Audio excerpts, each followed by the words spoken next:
Hola, ¿qué tal? ¿Cómo están, chicos? Mi nombre es Julio del Arca, yo soy médico anestesiólogo y pertenezco a la cátedra de farmacología de la Facultad de Odontología de la Universidad Nacional del Nordeste. Como ya les dije, yo les voy a hablar de anestesia general, que es lo que van a utilizar ustedes, que no la van a hacer ustedes, sino la va a hacer el médico anestesiólogo en alguna práctica que ya veremos cuáles serán. El concepto es un estado reversible de la depresión del sistema nervioso central, con pérdida de la conciencia, de la sensibilidad y que puede ir acompañado o no de la pérdida de la actividad refleja y de la motilidad. Esto nos diferencia de la anestesia local, que es la que ustedes van a hacer durante toda su vida, es que no hay pérdida, acá hay pérdida de la conciencia y en la anestesia local no hay pérdida de la conciencia. Y que además comparten que ambos son reversibles, tanto la anestesia local como la anestesia general.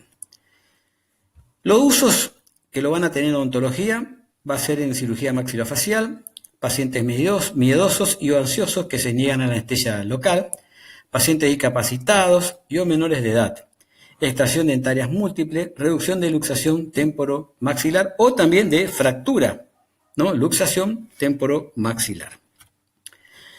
La anestesia general se realiza con fármacos que se denominan anestésicos generales, que son volátiles y o intravenosos, y el único gas que existe es el óxido nitroso, que pueden llevar al paciente a un estado de pérdida de la conciencia de modo controlado, reversible, permitiendo realizar procedimientos diagnósticos y terapéuticos sin dolor. Inclusive, ¿no es cierto?, ante el exceso de anestésico general y o falta de oxigenación del paciente, lo puede llevar al estado de coma y a la muerte. Los fármacos anestésicos generales que utilizamos es el único gas, que es el óxido nitroso. Ustedes a lo mejor habrán visto en las películas que le aplican con una máscara. Es un gas muy estable, es un gas muy inocuo.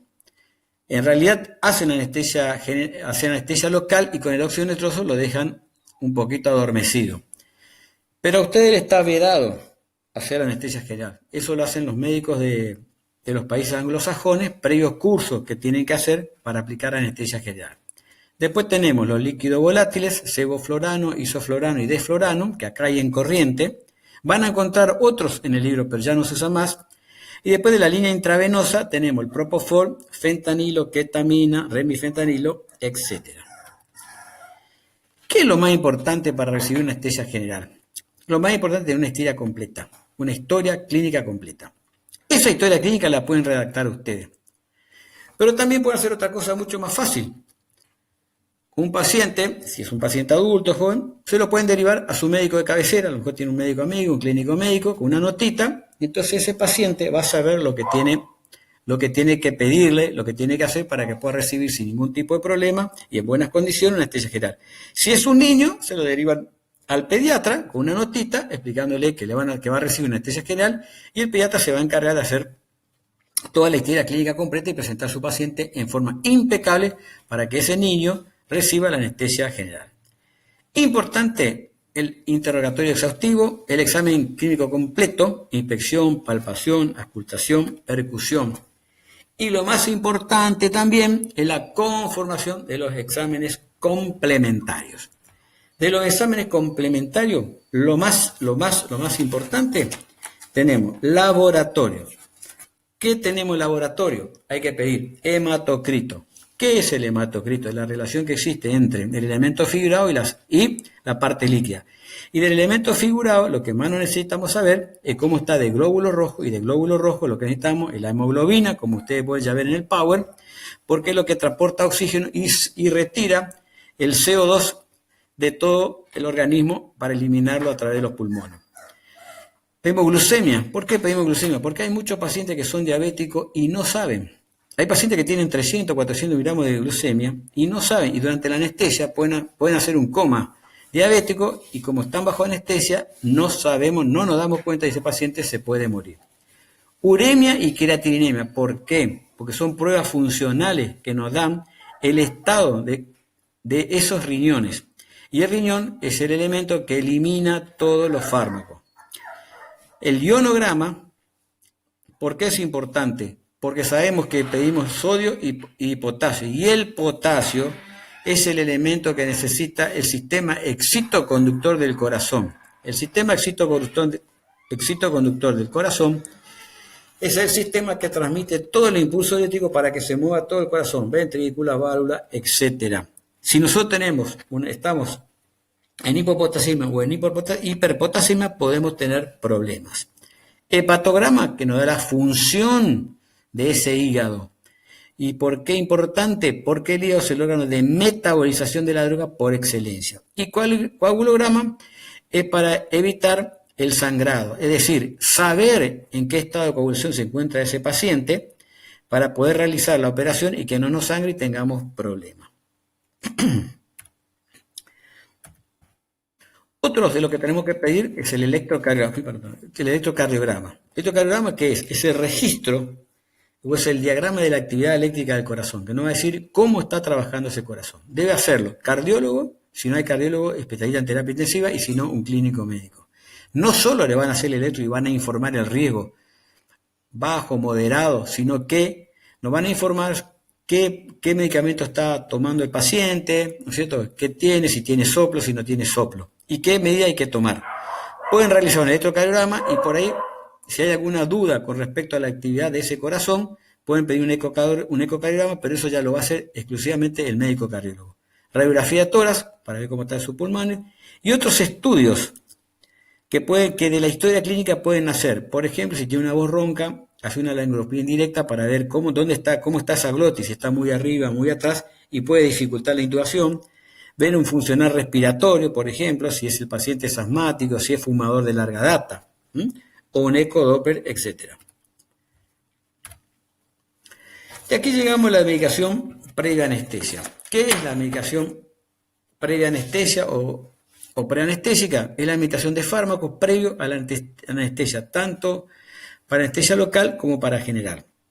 Para la anestesia general es muy importante, inclusive también para la anestesia local, porque no es lo mismo recibir un paciente nervioso sin medicación, por ejemplo, una benzodiazepina, que va a recibir anestesia local, que recibirlo totalmente relajado, tranquilizado, porque previamente consumió una benzodiazepina que ya vamos a ver cuál es. El objetivo es destruir la ansiedad. Con ansiolítico usamos tranquilizantes menores que son la benzodiazepina. Y ahí vuelvo. Alprazolam, por ejemplo, el famoso Alplax de 0,5 miligramos, una hora antes o la noche anterior, el paciente viene totalmente sedado y ustedes van a poder trabajar tranquilo. Pero debo aclararle, a los odontólogos les está vedado recetar psicofármacos y psicotrópicos. Yo personalmente no estoy de acuerdo. Los odontólogos son tan profesionales como los médicos y no veo por qué tienen que prohibirle recetar benzodiazepina. También puede ser tranquilizantes mayores, neurolépticos, eso ya vienen consumiendo los pacientes de edad. Otra de los objetivos es evitar los vómitos cuando se hace anestesia general, ¿no es cierto? El paciente puede tener vómito, entonces se premedica con droperidol o metoclopramida. Y también podemos usar una droga parasimpaticolítica para evitar los reflejos vagales. Entonces, otras de los objetivos es disminuir el uso de inductores y anestésicos, generalmente usando drogas hipnóticas sedativas o opioides, que es el clorhidrato de fentanilo. Es decir, yo puedo hacer una inducción, o sea, llevarlo al estado de etapa 3, por ejemplo, la anestesia, que es donde podemos trabajarnos los odontólogos, usando menos anestésicos si hago una buena premedicación y uso menos inductores si hago una buena premedicación. Usar drogas para patología que se detecten al realizar la historia clínica, ejemplos sistemáticos como ya vimos, corticoides, hidrocortisona, betametasona, o broncodilatadores como el salbutamol, la aminofilina, antihistamínicos si es alérgico como la difenhidramina, y si es hipertenso algún hipotensor como el propanolol, y si padece arritmia algún antiarrítmico. Tipo de anestesia, neuroleptoanalgesia, neuroleptoanestesia, no tiene sentido explicar eso. Tipo de anestesia disociativa. Lo que casi nos interesa es la anestesia general balanceada, que es la que más usamos, que es la mezcla de un fármaco por vía inhalatoria, por ejemplo, el sevoflurano, el isoflurano, y se combina con una intravenosa, en este caso el propofol o el remifentanilo. Los pasos, la premedicación, la inducción, que significa llevarlo rápidamente a la etapa 3, se intuba al paciente si lo necesita, y después relajarlo, y después recuperar al paciente, o sea, despertarlo. ¿Cómo se controla la anestesia? a través de los monitores. Monitoreo del aparato cardiovascular. Todos son aparatos, aclaro, todos son aparatos electrónicos que la presión arterial y la cardiografía que nos está dando el registro eléctrico del corazón. Es decir, es un monitoreo dinámico. Eso se hace todo por aparato y se toma automáticamente. Respiratoria, también tenemos aparatos, oximetría de pulso, que ustedes ven en algunas películas, ven que algunos están en los sanatorios, en los hospitales con un chupete, como si fuera un brochecito en el dedo. Ahí están mirando la saturación de oxígeno del individuo. Con el aparato nos mide la presión de la vía aérea, nos mide la capnografía, que nos está dando si se están acumulando gases tóxicos o no. Con eso controlamos también el volumen corriente, la frecuencia respiratoria, tiempo de expiración, expiración, etc. La relajación muscular, si el paciente necesita más relajación o no, lo hacemos con un neuroestimulador, se controla el medio interno, la temperatura y el trabajo manual que debe hacer el médico anestesiólogo o que lo hacía antiguamente, lo hace todo la máquina. Muchas gracias, chicos. Cualquier consulta, estoy a su disposición.